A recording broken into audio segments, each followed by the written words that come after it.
s'il faut évaluer transaction il y a ba mandat passation il y a ba pouvoir depuis Nathan Oyo Zalaki en œuvre Tilelo il y a eu 3 pouvoirs Tilelo Torolo Banini concrètement Congo quel libosoto Congo ezongisi Mwana mboka toki ko buka lokutate jusque là Congo ezako zonga kaka na sima. Ce sont des correspondances. Ba correspondance yango tango ba ko pesa. Ce qui m'étonne c'est de constater que les efforts au FARDC a kosala kuna na est silence radio. 2 fois tozoyo kilango na presse ya libanda. C'est comme si moi bondoki moko se kota na kati ya presse na biso congolais on voit que le mal. Koleka oyo est un peu complexe. Nous apprenons. Ça, je me réserve de tout commentaire.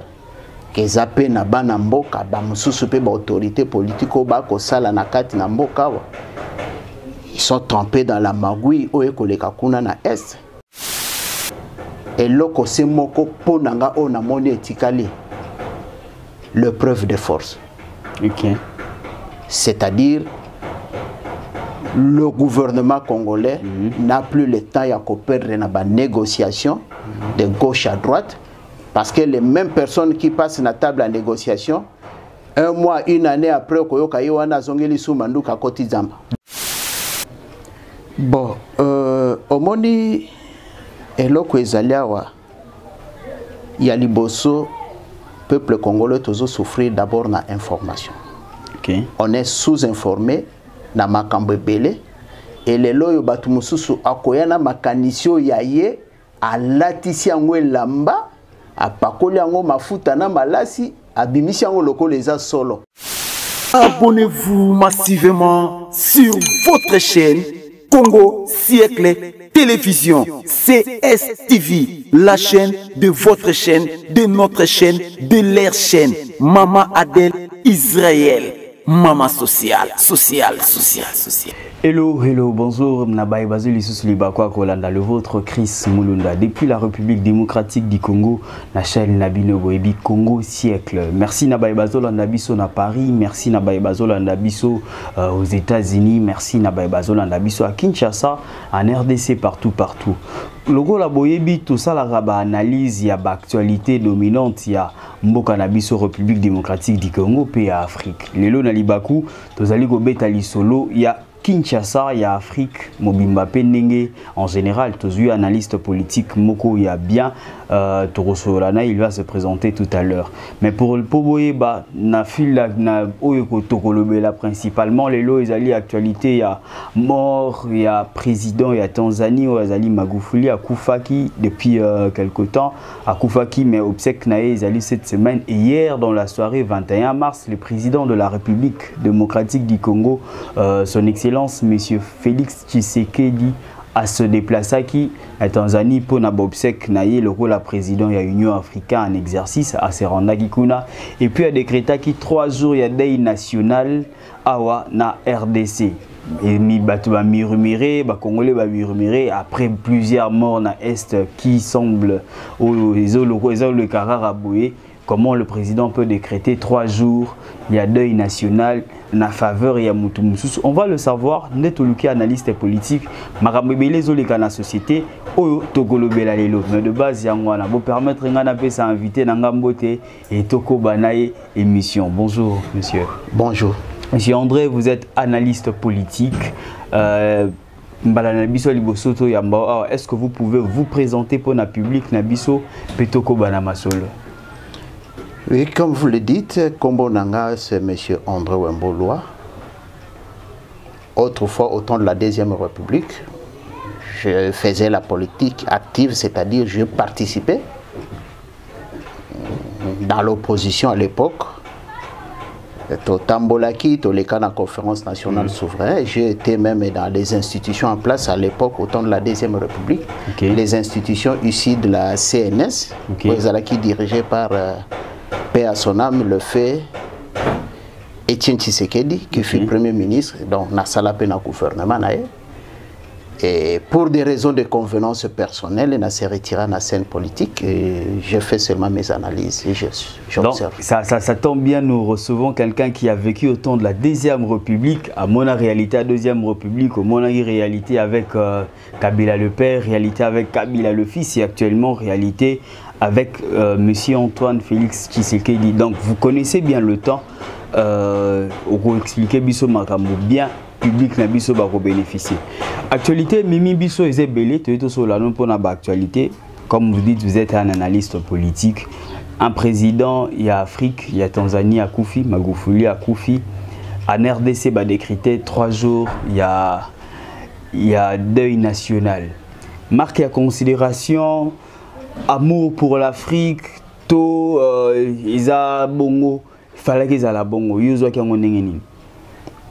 Pour Nangai na ziango na angle moko ya mabete, d'autant plus que ndenge batunyo sobaebi, eza président na biso ya République démocratique du Congo, son excellence monsieur Félix Tshisekedi Tshilombo, ndaza ko présider na Union africaine. Automatiquement, il est comme le père de tous les présidents africains. En tant que père, il vient de perdre un fils. Il est normal que il est normal. Maintenant, ce qui inquiète la population, c'est, je pourrais dire, le silence. Surtout, apparemment, avec ce qui se passe à l'Est, le président nous a promis de déplacer base naïa assiégée à l'Est. Ce que nous attendons encore. Tisiko non to moni peut-être que ça s'est fait dans le fond non to moni ngo penza na bilembo boité population bazolo est-ce que azo qui peut bisoter azo qui peut libanda kaka bon omoni eloko ezaliawa ya liboso peuple congolais tozo souffrir d'abord na information. On est sous-informé na makambo ebele et les loyo batu mususu akoyana makanisio yaye alatisi yango elamba apakoli yango mafuta na malasi abimisi yango loko leza solo. Et beaucoup plus avec nos frères qui ont la facilité ya ko manipuler la langue de Molière. Les gens croient que soka lobby français minene qu'il doit nécessairement avoir raison parce que il y a l'absence aussi, il y a analyse. Na makambo etali mais est-ce que on est absent, c'est ça constat tout le monde peut faire. Je veux bien constat.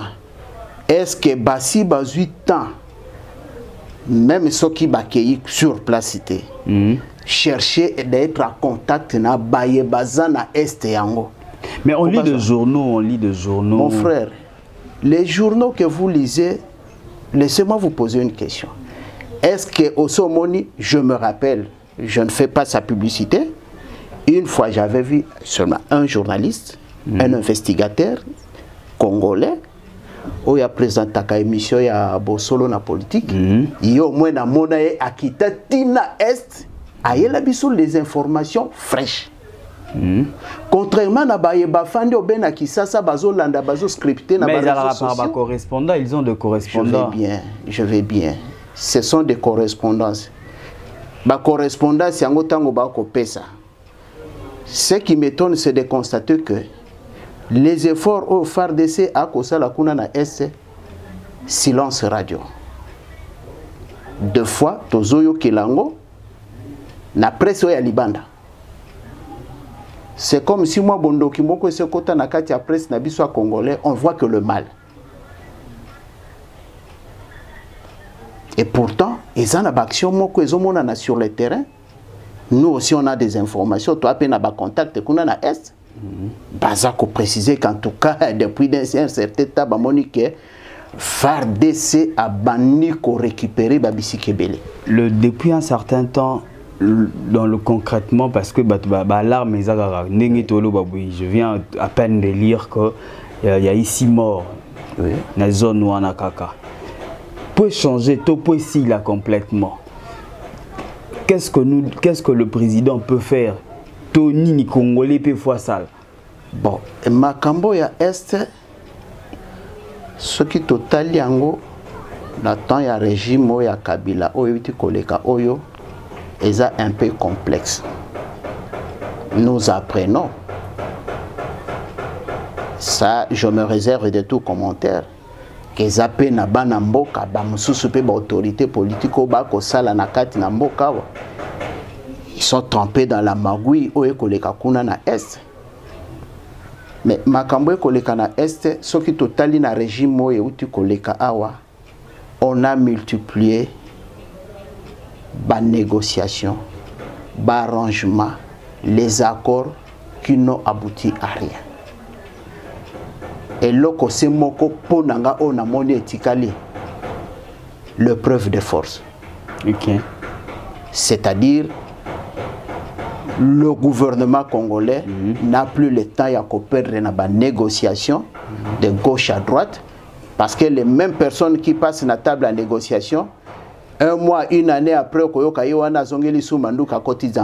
faut que ça la preuve de force. Et preuve de force, c'est-à-dire bah frapper, bah soki kokanga, bah kanga, bah traquer tous ces malfaiteurs au bazar ko se met trouble na est. C'est ça l'essentiel. Parce qu'on ne peut pas continuer à pleurnicher. Il n'y a pas que ça aussi, c'est vrai, tu s'attarder un peu dans le sujet à Est, si j'ai mot, ils appellent moins compliqué, Mingi, c'est vraiment trop glissant. S'il faut évaluer, vous avez été au temps de deuxième République, Nengo lobby tout à l'heure, s'il faut évaluer, transaction, il y a un mandat, passation, il y a un pouvoir, depuis Nathan Oyo, Zalaki en œuvre, Tilelo, il y a eu 3 pouvoirs. Tilelo, Toro Banini. Concrètement, Congo, quel est Congo zongisim? Moi, je suis buka lokotate. Jusque là, Congo est zakozonga kakanasima. Ce qui est zongi moi muke et pas Mobutu azoka pouvoir. L'économie à Congo valait plus que l'économie à Canada. Ok.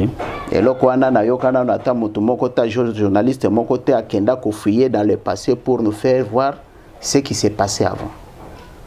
Qu'est-ce qui s'est passé? Mobutu a du pouvoir. La première personne qui a commencé à piller le pays, c'est lui-même Mobutu. A organisé la démonétisation, a organisé la zairianisation et pas yoapi baboto la quand même na ba entrepreneur ba expatrié o ba yaka ko investir na mboka baboto la bango biloko na bango ba pesa na ba na mboka soit disant eza droit na biso. Or ils oubliaient une chose, batwana ba utakane na ba capitaux na ba mboka na bango ba ende ko sala na ngo musala na Congo. Donc à même si on pouvait se revendiquer les droits, on ne pouvait pas faire ce qu'il avait fait là. Parce que bayakinde na misolo na bango, na ba machine na bango, ba bandi ko sala musala na Congo, yango neza ko tombola kitamboka. Sans parler plutôt na ba pillage qui ko salema na 1990. Oyo ezalaki vraiment wana nde ezalaki suka epai wapi ba tiaki nyoso amul. Toutes les grandes entreprises oyo ezalaki na kata Congo, on avait tout pillé et Congo ekoyaki nasi. Et ce qui tozui régime ya Kabila, Kabila le père, il avait tenté il a remettre les choses sur la rail, mais ça n'a pas marché, il n'a pas fait long feu d'Akendeki. Donc quand un régime oya Kabila fils oya sali 18 ans oya, c'est comme si il était venu parachever Makambu oyo et Salema na régime ya Mobutu. Soko tali malam. La société nyonso à l'État, à Boma, a créé la société Yaya. Ne parlons même pas de détournement, les autres comme on a un procès de gauche à droite, dossier Bima. On attend que la justice fasse son travail.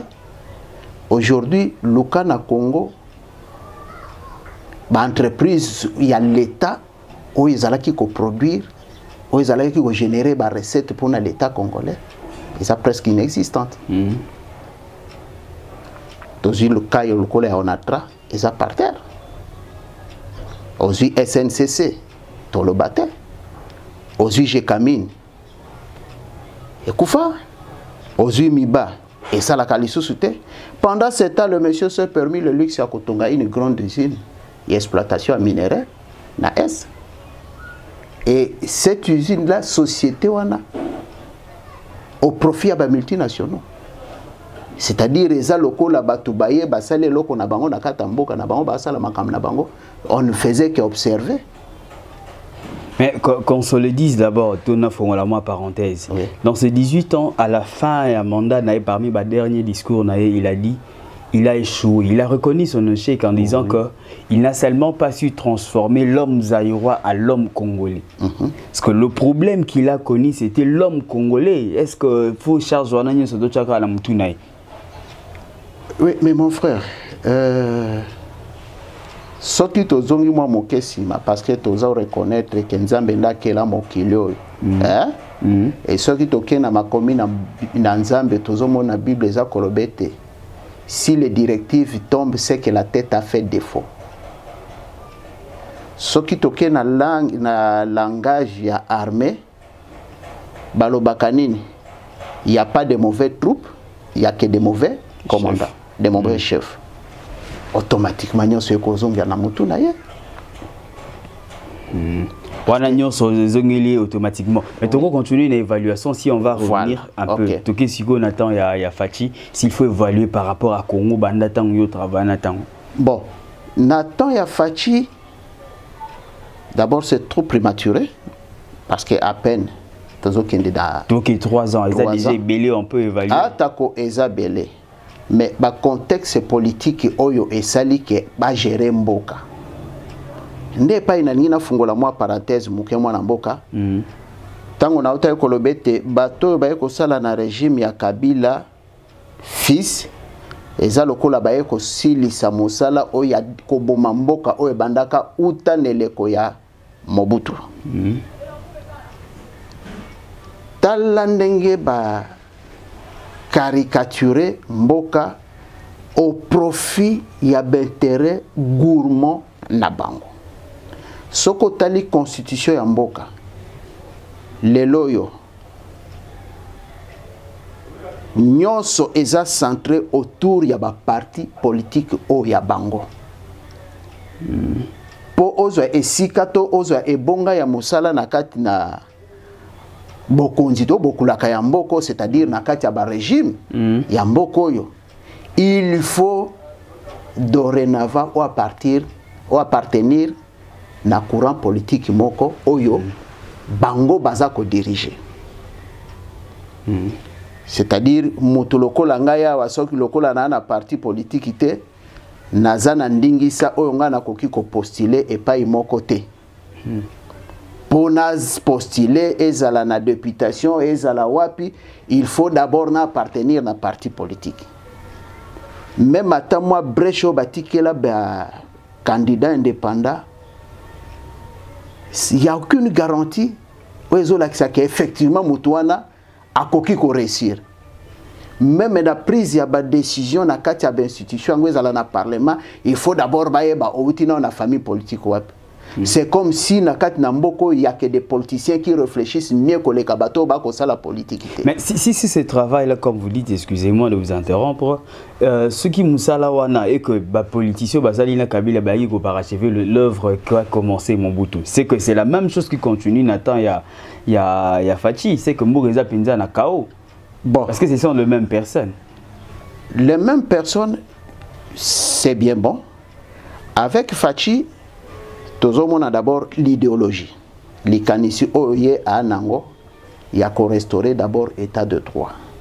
Pour ce que Talibanda régime ya Mobutu, tina régime ango to ko décrié à Kabila oyo, ezala qui caractérisé na impunité. Mais quand on se le dise, l'état de droit oyo yaza na makanisi ya ko parachever ya oto ya ko installer, eza pas si tout le monde n'a procès 100 jours, c'est vrai bakangi batu, mais après est-ce que bon ezonga te toke karabo et tout ba procès monsieur en cours ba maramou compliqué. Je vis à la télé cette semaine un procès, je sais pas na benga procès toni niza na mutu ndie moko azo maltraité ba médecin ti akoma ya niveau obeta betaka ministre de santé à l'époque abeti sous mutu procès wana ndenge kuto ekendele ezomona na kaka on irait à finir par ozala quitter comme c'était à l'époque.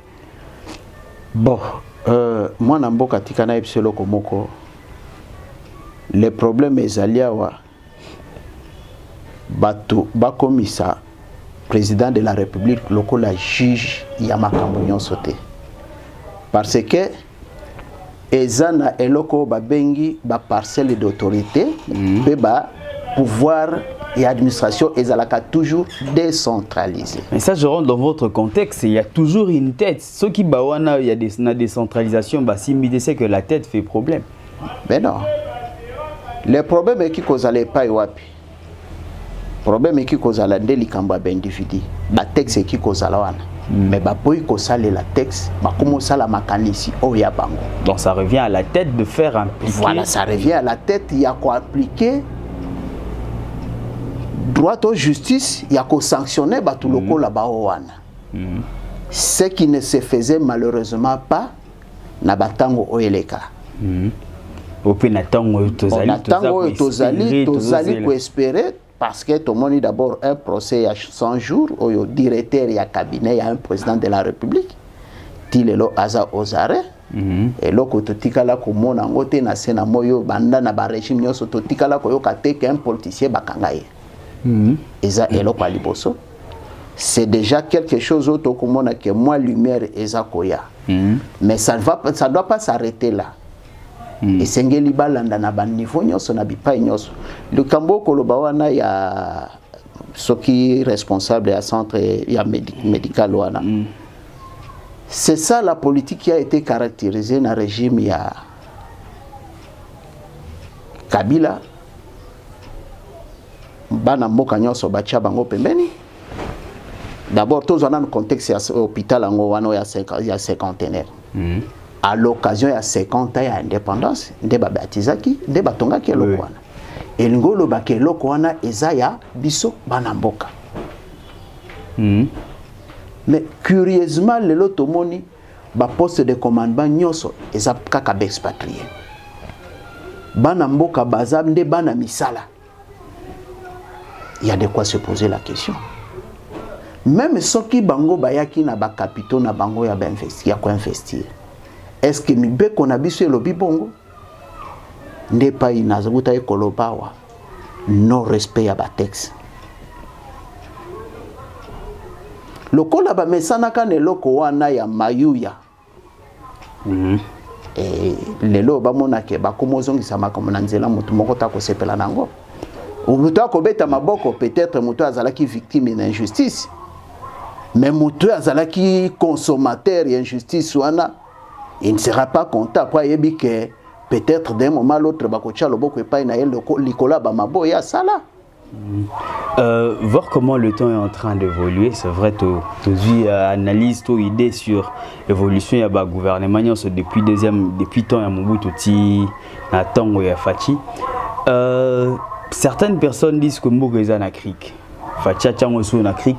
J'ai vu récemment sur Facebook, des politiciens ont publié Bazolo Bambisola social, Kopo Amadé sous les Alara, Kopo Alo sous les Alara 500 francs.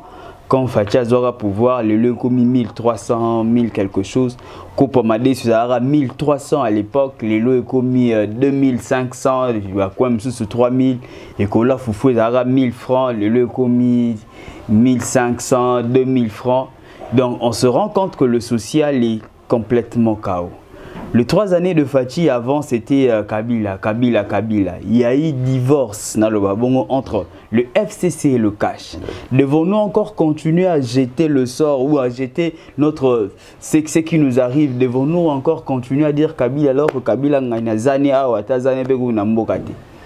Allo barane bete. Ok, mon frère, tango soulevé poana. Et pesinga mawa à la fois peposa koseka. Je me rends compte que ezana bapte belé bazolo bela Congo mais baebi histoire ya Congo te. Ou soit bazolo bela Congo mais ils n'ont pas vécu ce Congo profond. Nangi nazongi sabiso mwa mukesima. D'entrée de jeu ils ont raison de dire ce qu'ils disent là. Oui, effectivement, c'est ce qui se passe. mais ils ont une cause. Cause wana, ça ne remonte pas à Kabila. Ok. Ni Kabila fils, ni Kabila le père, encore moins Fachi, mais ça remonte à l'époque il y a règne à Mobutu. Voilà. Yo innocenté, bon, ça c'est. Moi, j'ai les innocentes dans l'Ikamouana. Pourquoi je dis ça? Ngai natangi ba classe nanga banda première primaire jusqu'au troisième natanga gratuit. Ok. Dans la commune à troisième primaire, Mobutu a instauré système minerval par trimestre. À l'époque, tu as 20 makuta par trimestre. Na suka trimestre ba proclamer ba chelio timbre na bulletin. Et à cette époque, je me rappelle, en termes de production de cannabis au Congo, on ne parlait pas de l'or, on ne parlait pas de diamants, on ne parlait pas de minéraux. On parlait de termes de production agricole. Congo est le premier pays producteur de huile de palme. Congo est le premier pays producteur de coton en Afrique. Congo, on était toujours cité, Zaïre à l'époque, on était toujours cité parmi les 3 premiers pays producteurs de produits. Moi, je me rappelle, tant que je suis à Kisasa, ma photo ya Marsavco, Bozomono, ma photo bazalako produit à l'époque Livio. Et zalaka ma photo moko ezako liama na ba to o bazaba démuni. Mafuta biso zakolia na kata Kisasa, disons na kata Congo, c'était l'huile d'arachide. Ok. Et nguba wane zalaki nguba produit kaka na mboka na biso awa. Vous comprenez? Tango production ezalaki kosalema. Moi je me rappelle tozakolia loso. Tozo benga loso abumba. Loso abumba, na ba publicité. Moi moke loso ya Ghana et ça là qui kokota. Bumba ngobe kenda wapi le sabu. On n'est pas imboke kufi. Soko tamboli mokili mobimba nulle part au kendo kuta minéré et tombola kita ya mboka. OK. Minéré et tombola ka jamais kita mboka. Alors moi, mouké loko eko sala quelque chose aux loko la ba cuivre, c'est bon parce que ça aide à fabriquer. Et loko la diamant. La kisangana mutu kato machine nini basala base diamant. Exact. Et loko tombo la économie mboka c'est l'agriculture. Or Mobutu depuis 1974 abomaka bilanga. Malgré son soi-disant discours, il a rétroussons le manche. Rétroussons le manche. J'ai un livre comme ça, Zarani Mobutu, le roi du Zaïre. Voilà. Mais bipa nyoso ezalaki na bilanga, ezalaki détruit. Okay. Parce que et non seulement bilanga wana et pacte nango ezalaki ni. D'abord ezako limiter exode rural. Bo bato ba ko vivre na bamboko wana facilement bazoteka ba produit na bango bazako vivre. Banzele zalaye kitoko. Moi je me rappelle on pouvait quitter avec un camion moko ezanga traction banda Kinshasa jusqu'à Lodja parce que nakenda kotanga na internat kuna. Et comme kana ba toza cause l'habitude na problème na ba grandes vacances tant ezalaka ezako za la mabe à cause elanga londende ba vio à Air Zaïre moyen et atterrir na Lodja ezako za la té. Et toza cause la deux fois obligé à cause ba camion minene banda Lodja ti a na Kinshasa. La route était impeccable. Et les loyaux, le cas est pas wapi tozo produire mafuta bila. Exacte. To produire. Et là comme côté, nyoso to komo sombezo uta libanda ya mboka. Espoir exacte. Mais na stade yo tozali yo. Qu'est-ce que le Congolais doit faire? Parce que biso tout le monde a tête ni Mabiso, c'est le président d'Abomabiso. Qu'est-ce que nous pouvons faire nous? Ce que nous devons faire, et Sengelito Zonga d'abord et pas Itouta, parce que ça ne sont pas exactement ma belende zangi zamba des zangite toi na nyoso. C'est que Sengelito Zonga la biso Zonga les siga ou Touta d'aller promouvoir l'agriculture. Voilà. Alors qu'on est en train de tarder sur le débat politique, voilà. Institutions, ils ont siégé et tout. Mais non, c'est ça le mal congolais parce qu'ils croient que ce côté na politique n'est pas à gagner vie facilement. Mais que faire? Que le président se mette à donner des discours sur l'agriculture, à planifier, à inciter, tout. En tant que chef de l'État, il a l'obligation et le devoir, il a coupé sa ligne de conduite. Aza lokola moboti na gata libota. Papa soka nandako a coupé sa mibeko epa ya mwasi epa ya bana, ke bana nandako na lingi boy na lingi boy na lingi boy. Nde a observé bao bakotosa, atamboli na bango malamu, bao bakoboya kotosa, il a l'obligation de sanctionner. Lelo yo soko tamboli tango Mobutu atiki mboka kambia même asila ekobuma presque na ba province nyoso ezalaki na eloko yo société yo toza ko benga ba plantation Unilever ya babilanga ya mbila soko tamboli lelo na ba province nyoso wana bipa ebizini wana nyoso ezalaka opération moko ya na ta ya régime ngo ya bakabilo yo ya mitrai ba démonta ba biloko wana nyonso neba ba opération mitraille to bandote kabaka ba mabende voilà ba mabende ba kenda ko pikola ba izine wana nyonso tuna ba province ba pikola tout ba teka mabende wana nyonso. Vous croyez que mboke ko développer na bateau magique? Ata muto alona kabilanga, il y a un temps pour semer, il y a un temps pour récolter. Et sengeli mbume kwa na mabele et pola et bota et germer et colati et produire mbumete lande muto akoya kolia. Sigo tozobuka mbuma ya berer na biso. Voilà. C'est les mêmes erreurs où les dirigeants et le régime et Kabila va continuer. Mais c'est que c'est aussi les mêmes erreurs que Fathi est en train de faire. Vous savez, na uta kolanda déclaration moko ya allemande. Aloba ke loko moko na ebite soki na mitu ya ba politicien na biso tozala kanali kanisi wana to tomona kama kambo bongo. Abi un président oya le kaka il n'hérite rien. A hérita kama kambo ya kuti. Mais aya kande na plan d'action na ye pour corriger ba erreur ye a monaki tango abattre campagne na ye pour appliquer ango. Wana on dirait na tango na noté hein. Mais non. Le problème est salema kezanini soki tozongi mo mukata na régime ango ya Kabila.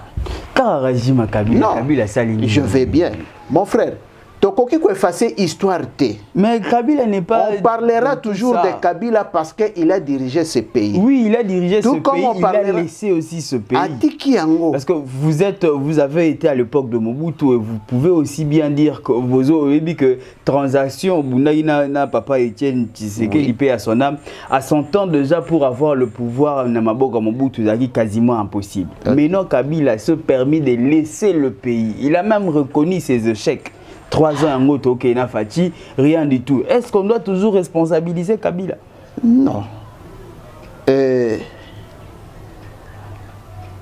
Futur, Batonga Kango a fonction à Makambo Eleka. Pour Yamonde Kopé Sabiso Maël. Mais le 3 ans de Fathi, on peut aussi s'attarder sur le 3 ans, il son entrée de pouvoir. 3 ans, 3 ans, ok. Nazongi un exemple il y a 3 ans et le Koloboina Tanga Komba Kabila. Basali mariage FCC. Non, non, c'est bon. Basali mariage FCC cash. Basali mariage FCC cash. Nakati ya mariage wana FCC Ndazalaki na majorité. FCC Ndazalaki na dernier mot à dire sur tout le plan. L'instance à gouvernement. D'ailleurs, Ngana Yoto Vivaki. Tina niveau Tokomaki, ya ba déclaration, ya ba konzi ya ba institution minene lokola assemblée, lokola sénat. toza komona ba déclaration na bango ba comportement na bango ndenge bazalaki ko saper autorité à président de la République et loko etikala ko sale matin na sena moya bango pe si ba kei na bango mais non si ba kei mais maintenant mibeko ezai o etambusa kamboka avant ya tambusa mboka il a fallu processus outi ko sale moyo il y a requalification Assemblée nationale, requalification à Sénat et maintenant le gouvernement est là. À cause de la mauvaise politique au Bango Batikaka, il y a un système à Bakota. Il y a un monde qui tourner en rond.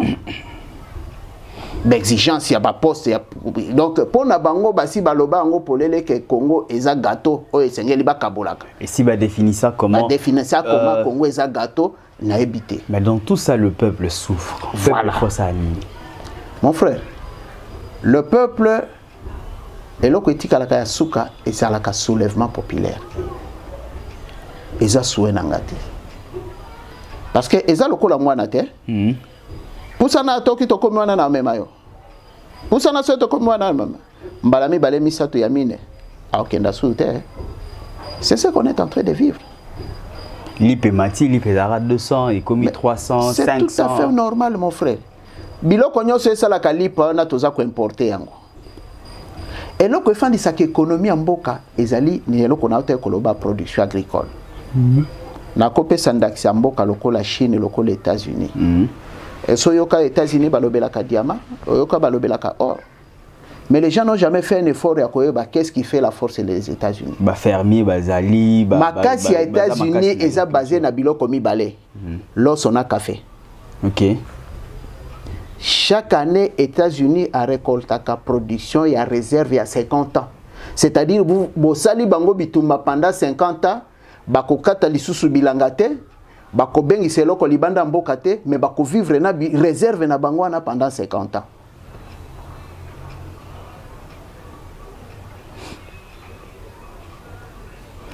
Tokei na Chine. Et pas wapi boyoka ke na Chine or, diamant, cobalt ezali. Et à Kabilanga.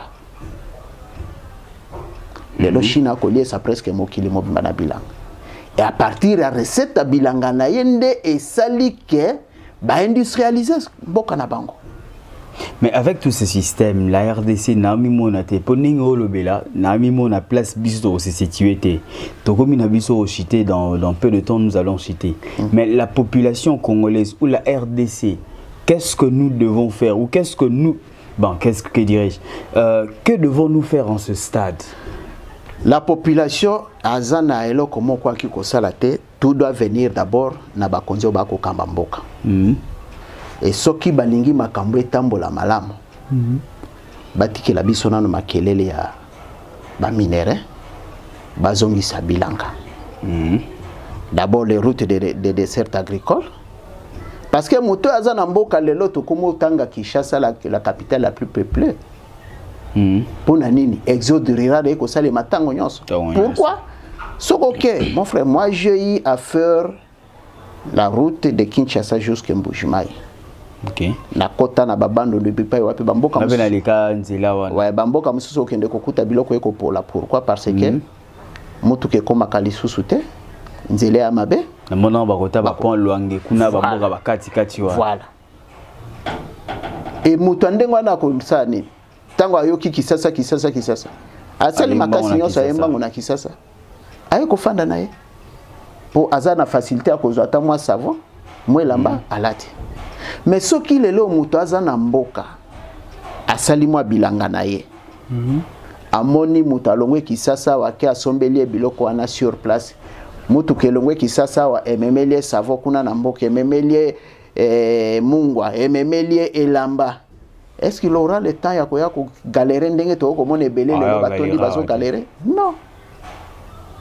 Quelque part bakata batwana maboko. Donc on les a empêchés de vivre. Banzela nyoso babomi pour preuve bambongo bako bimisa pona ko bongisa banzela ngo eza ko kete kokota bena ba poche bato. Poto kende malamu. Bazongi sana babongisa banzela bamboka parce que lelo bakoki koganga Kisasa c'est un centre de consommation la kisange pa wa pelo konini Kinshasa produisaka et le côté Kinshasa c'est la café haute intérieur Losse out intérieur, Mafoute out intérieur, Foufou out intérieur, Massango out intérieur, Ngoube out intérieur. Alors autant mieux que privilégier Bessika Biloko ane outaka. Pour ne couper cet équilibre na bipa nyonso. Donc tant que bakobandaka ko s'attarder na makamba ba minéraux, mon cher monsieur le journaliste, et comme Mabiso et Païmo. Donc nous ne devons pas espérer tant qu'ils seront en train de s'attarder sur des minéraux. Nouvelle mesure à Sikaïa pour Mboka et avancer. Ici quand on a biso chité, il y a ça fait une semaine par les mabanda bakota qui ba aussi jeté pour éviter pourquoi tu autant à sous na ba détail to s'informer mais tu so na le ba mo par rapport à l'Assemblée nationale ya sika ba nouvelle tête na likolo ya Assemblée nationale. Bon, le Congo na ki koloba na zozongela toujours penser à Kondo Etienne Tshisekedi. Paix à son âme. Ou un des partis politiques qui n'ont pas eu pour des raisons de convenance personnelle et natika politique. Depuis chute du gouvernement ici na CNS pour na salaka na gouvernement, il parlait toujours ceci. Na Congo, ce ne sont pas les moyens qui nous manquent. Et Zapete Batunde Bazangi. Mais le problème, c'est la mentalité. Et c'est un changement de mentalité. Tout le monde a banti valeur, on a comme on a ceux qui va pêcher au pouvoir et comme il y a une famille, comme ça lingi, tu n'as plus de compte à rendre à personne. Non. Nous devons comprendre que Bisonyo Sotoza Balekinzela. Tu es là pour un temps. D'abord, ce n'est pas yote mutobande sikawana, okute yango ezalaka. Tout comme pe okotika yango, batu mususu bakoya continuer. De là, ce qui to kolobela lumumba, c'est parce que ton monique action amenaka ezalaka positif. Et pourquoi pas ba politicien tango lelo, basala pe lokola ba lumumba, basala makamba malamu pour que lobby bakota na histoire ya mboka. C'est ce qui nous manque. Donc l'homme congolais, la transformation de l'homme congolais, c'est ce qui nous manque. C'est là où Kabila dit qu'il a échoué. Effectivement. Nous ne souhaitons pas que Fachi puisse échouer là-dessus. Il y a un pas le bail il a rabêté la Mabogoto interpellera mingi to rappellera ce qu'il a comme devoir. Aujourd'hui, c'était un grand plaisir pour nous de recevoir monsieur André Wemboloa qui nous a vraiment aidé avec des analyses pertinentes. On a traversé le temps. Deuxième République, on a appris beaucoup de choses. Cette émission n'a pas été la kimia boye parce que les makambuya mboka makambuya sérieux makambuya transformation. Et c'est ngeli to ke naga na mame indi et baby. C'est vrai, indi et baby et zappé bien qu'il faut en parler, mais kotonga mutele kinyoso les indi et baby et otonga lobité. Oyo tonga mutuzali matière ezali image zo traverser temps. Faire partager lien ya Congo siècle et vous ala malamu mingi partager lien tala talisa batu et loko moni keza motuya tolobela tindela biso chango na commentaire. Le gros la papa André Azalia, monsieur André Azalia ou analyste, nous allons revenir de temps à autre pour apprendre sur l'histoire de ce pays. À Rosalanae ouvert, je crois bien, les temps ceux qui permettent de retourner Nabiso. Monsieur André, un mot de la fin pour ceux qui ont eu l'opportunité de nous suivre aujourd'hui. Pour Nabae Bazui du Bakou à Kolanda Biso, na Pesibino Mbote. Souci na biso ezali komona ete Congo engenga. Alors totika nano makanisi ya kochaka mobulu nesika mobulu ezate. Parce que eloko moko Kondo Maréchal alobaka ke tango pression opposition ezalaka tango alongwa Kisasa ke kofanda na badolite. Balobi akimi Kisasa alobi non na kimi Kisasa te na ke kofanda kuna esika kimia pona sala musala. Pona nini po Kinshasa ekomi ville ya babalobie. Abi okofanda oyo ki téléphone citoyen président fondateur oyebi balobie okoluka mutalobi omoniete.